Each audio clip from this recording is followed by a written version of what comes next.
ফুরফুরার একটা ভাই বলেছে কাকে একটা কুকুর না কি বলেছিল একটা কথা বলেন দেখেন, সেই নিয়ে হই হই হই হই হচ্ছে, মোবাইল ওই চলছে।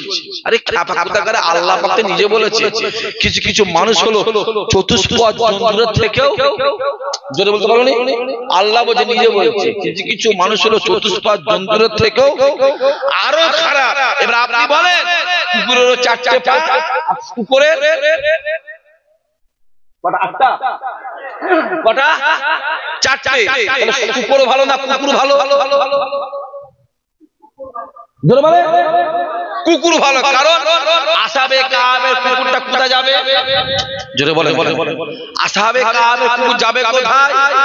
জান্নাতে যাবে। যে আসে, হ্যাঁ ইশাক ভাই বলছে, ইশাক ভাই বলেছে, শুকর বলেছে স্টেজে উঠে। আরে আমি কেন শুকর বলবো?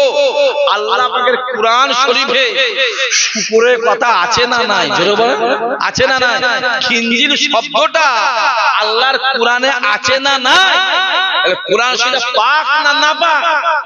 জোরে বলো, কুরআন শরীফ পাক না নাপাক?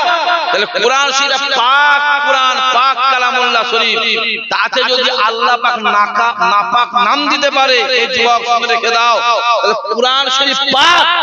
গোটা কুরআনটা মানি, গোটা কুরআনটা মানি, ওই খিনজির শব্দটা মানিনি। মুমিন না কাফের? বলো, গোটা কুরআন শরীফটা মানি, কুরআন শরীফের যে খিনজিল শব্দ লেখা আছে ওইটা মানিনি। মুমিন না কাফের? জোরে বলো, বলো বলো, কাফের। নবী মানি, হাসান হোসেনকে মানিনি। মুমিন না কাফের? জোরে বলো, জোরে বলো। টুপি দেখতে যাওনি? আবার বলছি, টুপি দেখতে যাও, মোবাইলটা খোলো, একজনে এত বড় দাঁড়ি আমি আজকেই দেখেছি, আমি শেভ করে রেখেছি, মাথায় টুপি দিয়ে দেখেছি। হিন্দু ভাইদের পুজো হচ্ছে, ঠাকুরকে গিয়ে দেখি সেজদা দিচ্ছে, আমি চোখে দেখাবো। আবার দিকে একজন টুপিওয়ালা দাড়িওয়ালা পাঞ্জাবি পরে আছে, গোল পাঞ্জাবি, সে বলছে আমি এইখানে আসতে পেরে আমি নিজেকে গর্ববোধ মনে করে আমি নিজে ধন্য। আর এদিকে আল্লাহ বলছে দুনিয়ার সব গুনাহ মাফ করব, আমি আল্লাহ শিরকের গুনাহ মাফ করব। কথা বুঝে যাচ্ছে না? যাই না যে নামাজ পড়ছি, ফাতিহা পড়লাম, পড়ছি করতে তারাবি যখন পড়ছি, ওই নামাজের মধ্যে খিনজিল শব্দটা আসছে না আসে না? জোরে বলো, জোরে বলো। আসছে, খতম তারাবি আসছে না আসে না? আসছে। যখন নামাজ হচ্ছে হতে হতে খিনজিল শব্দ বাদ দেবো, বাদ দিয়ে পরে আয়াতে বলবো, নামাজ হবে?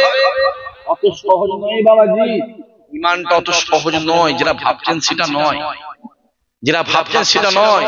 আপনি না হুজুর আমি কুরআন শরীফ মানি, ওর ভিতরে ওই খিনজিল শব্দটা আমি মানব নি, ওটা মুমিন নয়, কাফের। আপনাকে মানতে গেলে বলো, জোরে বলো, গোটা কুরআনটা মানতে হবে। কত হই হই হচ্ছে, মোবাইল গুলো খুলে খুলে দেখো না কত কি চলছে। রাসূল বলল আপনার স্বামী ইন্তেকাল করেছে, আপনার স্বামী দুনিয়াতে বেঁচে নাই, আপনার স্বামী মারা গেছে। আর আবু বকর বলল আপনার স্বামী বাড়িতে আছে, গিয়ে দেখছে স্বামী বসে বসে খাচ্ছে। জোরে হবে না সুবহানাল্লাহ? সিধে এসে হাজর রাসূলের দরবারে, পানি ফুটে গেছে, ভেতরে আসতে হবে, ভেতরে চলে আসেন, ভেতরে চলে আসেন। আর এই সুযোগে একবার সালাম হয়ে যাক, আসেন। ইয়া নবী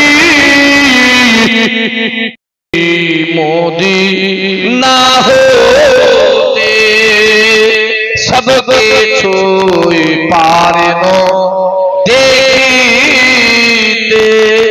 মদিনা কবরে রাখিলে লইবেন আপন কোলে। ইয়া নবী ইয়া রাসূল ইয়া হাবিব